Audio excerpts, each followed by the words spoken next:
Hello everyone, how are you all. आशा करता हूँ आप सभी बहुत अच्छे होंगे। और हम कक्षा 10वीं की मैथ्स पढ़ रहे हैं लगातार।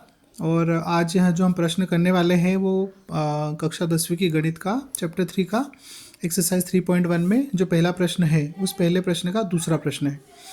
ये प्रश्न भी एक बहुत महत्वपूर्ण प्रश्न है और अक्सर परीक्षा में पूछा जाता है और इस साल उसकी पूरी संभावना है कि ये प्रश्न पूछा जाएगा 2 या 3 नंबर में। तो आइए समझते हैं।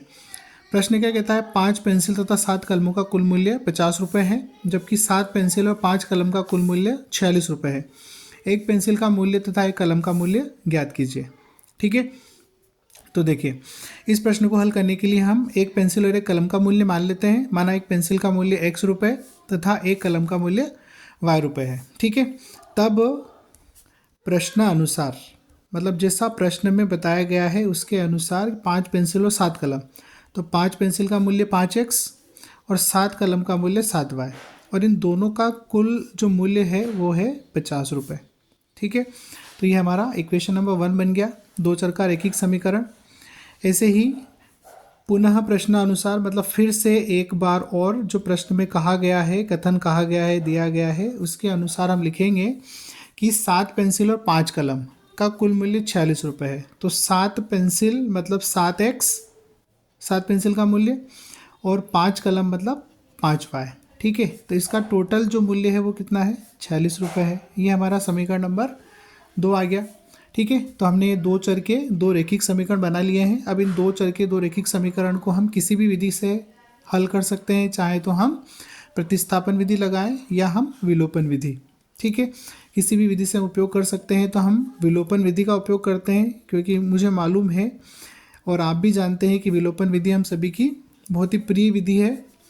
तो विलोपन विधि हम लगाएंगे, इसमें 5x प्लस 7y बराबर 50 और 7x प्लस 5y बराबर 46। ठीक है, 7 का गुणा हम इस पूरी इक्वेशन में करेंगे ऊपर वाली में, तो 7 पंच कितना आएगा 35x, 7 का 7 में करेंगे साथ ही 49y और 7 का 50 में करेंगे 7 पंजो 35, तो 350। ठीक है, उसके बाद अब 7 का कर दिया, अब इस 5 का गुणा करेंगे अब इस नीचे वाली पूरी इक्वेशन में, है ना।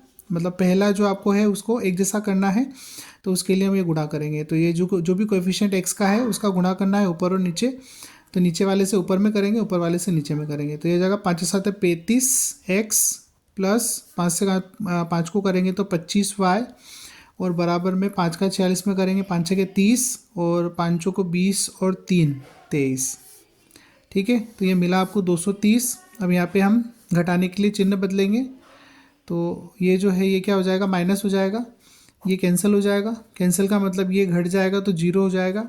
उसके बाद 49 में से 25 घटाएंगे हम, 49 पॉजिटिव वैल्यू है जो कि बड़ी है, इसलिए घटाने पर प्लस के 24y मिलेंगे आपको। ठीक है, और यहाँ आप जब घटाएंगे तो 0, 5 में से 3 गए तो 2 और 3 में से 2 गया तो 1, कितना मिला, प्लस के 120 मिले। ठीक है, अब y बराबर आपको निकालना है तो 120/24 हो जाएगा। 24 से आप इसको काटेंगे तो 5 बार में कटेगा है, 24 के टेबल में 120 5 बार में आता है, तो y बराबर हो गया आपका 5।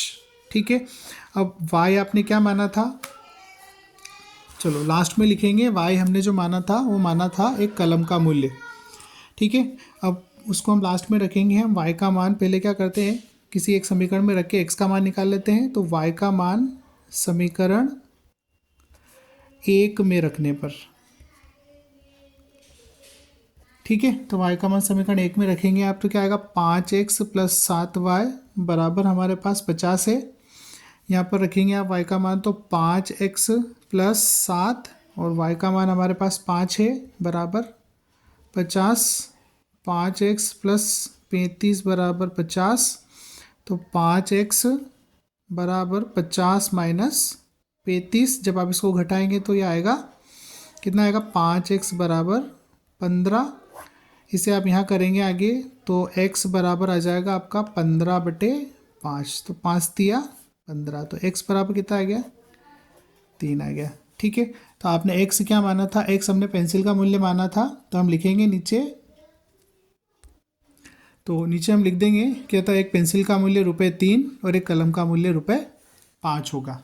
ठीक है, तो आशा करता हूँ कि आपको ये जो प्रश्न है समझ में आया होगा, है ना। बहुत आसान प्रश्न है, थोड़ा सा लंबा हमें ज़रूर लगता है, लेकिन बहुत ही आसानी से हम इसको समझ सकते हैं। और ये प्रश्न, इसकी पूरी संभावना है कि इस बार आपसे पूछा जाए, तो इसे आप तैयार करें और चैनल को लाइक करें, सब्सक्राइब करें और शेयर करें। Thank you.